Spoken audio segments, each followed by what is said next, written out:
Allah menyebutkan paling tidak dua jalan. Pertama, mengerjakan ibadah sholat secara kontinu.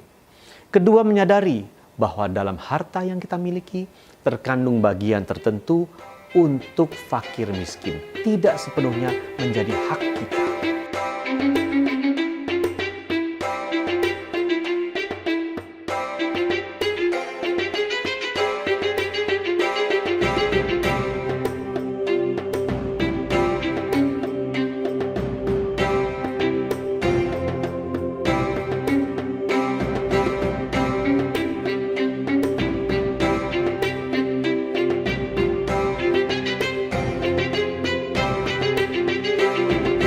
Assalamualaikum warahmatullahi wabarakatuh. Alhamdulillah, puji syukur kehadirat Allah Subhanahu wa Ta'ala yang memberikan kita nikmat dan kesempatan untuk berjumpa kembali di bulan suci Ramadan tahun ini. Salawat dan salam selalu kami curahkan kepada junjungan kita, Nabi besar Nabi Muhammad SAW beserta keluarga dan para sahabatnya.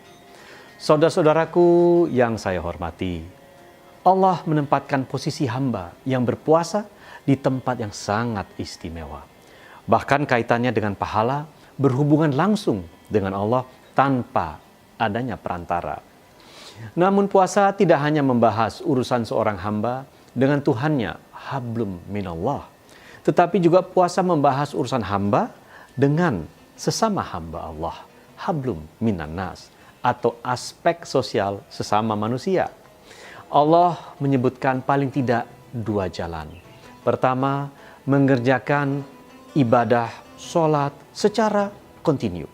Kedua, menyadari bahwa dalam harta yang kita miliki terkandung bagian tertentu untuk fakir miskin. Tidak sepenuhnya menjadi hak kita. Kiai Haji Mustafa Bisri pernah mempopulerkan dengan dua macam istilah kesolehan.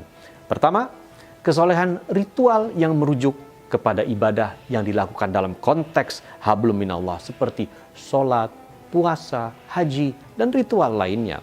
Kedua, kesolehan sosial yang merujuk pada berbagai macam aktivitas dalam rangka memenuhi hablum minannas. Keduanya saling terkait dan harus jalan secara seimbang. Nabi Muhammad SAW menyebut bulan puasa sebagai syahr al-muwasah atau bulan kepedulian sosial. Dengan menahan lapar dan haus, kita didik untuk berempati kepada saudara-saudara kita, para fakir miskin dan kaum duafa. Aspek sosial puasa ini sesungguhnya sejalan dengan perintah Allah di surat Al-Ma'un. Di surat tersebut Allah menegaskan, tidak sempurna keislaman seseorang sampai ia peduli pada anak yatim dan fakir miskin. Tidak sempurna keimanan seseorang sehingga ia peduli pada saudaranya yang sedang dalam kesusahan dan membutuhkan uluran bantuan. Ini adalah pendidikan yang sangat komprehensif di mana tidak sekedar kecerdasan emosional spiritual saja yang ditekankan dalam bulan puasa Ramadan, tetapi juga kepekaan dan solidaritas sosial kita semua. Saudara-saudaraku yang saya hormati, sudah setahun lebih kita berada dalam situasi pandemi COVID-19. Dan tahun ini adalah Ramadan yang kedua bagi kita di tengah situasi pandemi ini. Pandemi COVID-19 telah menyadarkan dan menyebabkan banyak saudara kita hilang pekerjaan dan mata pencaharian. Selama 1 tahun terakhir, mereka bertahan dalam segala kekurangan menghadapi kesulitan ekonomi akibat pandemi ini. Pandemi juga membuat sektor ekonomi kita nyaris berhenti.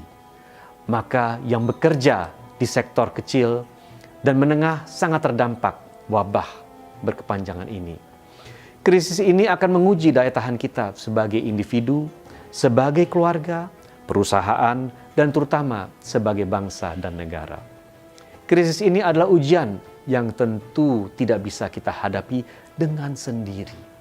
Seperti halnya kami percaya setelah kesulitan ada kemudahan.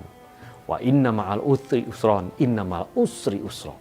Maka saya meyakini bahwa dalam ujian pandemi COVID-19 ini ada peluang bagi kita semua untuk membantu sesama, meringankan beban saudara-saudara kita yang ada di sekeliling kita.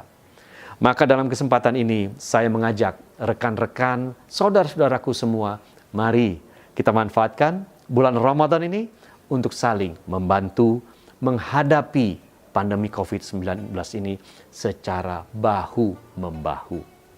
Kehadiran kita berbagi pada sesama, insya Allah akan mempercepat ikhtiar keluar dari pandemi dan mempercepat pemulihan ekonomi secara nasional. Semoga ibadah sosial kita di bulan suci Ramadan ini diterima oleh Allah Subhanahu wa Ta'ala dan Indonesia bisa segera pulih dari pandemi COVID-19. Terima kasih. Assalamualaikum warahmatullahi wabarakatuh.